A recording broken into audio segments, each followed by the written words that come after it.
Do you want to be able to use Cash App on Amazon? Well, then you have come to the perfect video, because in this video I'm going to show you step by step exactly how to do this, but it is very important that you do watch this video until the very end and follow along step by step to make it work, just so you know. So the first step is going to be for us to of course go into Amazon. You can do this on your computer as well, just so you know, but for this tutorial I'm going to do this on my Amazon app, but it's the exact same thing if you're doing this on your computer, just so you know.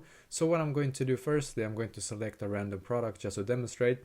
So I'm going to take this one right here, click on add to basket, and then I'm going to click on my basket right here just to get it up on my screen. And as you can see, I got this product right here. So let's say that I would like to purchase this one from Amazon but using Cash App, right? So I'm going to click on proceed to checkout right here, as you can see. So click on proceed to checkout. Now you should be taken to this page right here.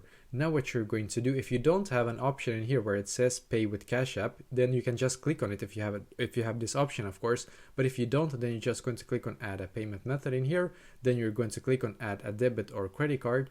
After that, what you're going to do is to open up, so close your Amazon app and then open up your Cash App, then go and see what kind of details that you have on your Cash App, because you should be able to have that on your Cash App application itself. Then you can see what kind of details that you have on the card right here, right there, and then just fill out these details right here and then click on add your card. So you need to unfortunately have your Cash App card to be able to get this like pay with your Cash App on Amazon. So if you have your Cash App card, if you have applied for it and you have it, then you will be able to just add it right here, and then you will be able to pay with Cash App on Amazon. So that is basically exactly how to do this.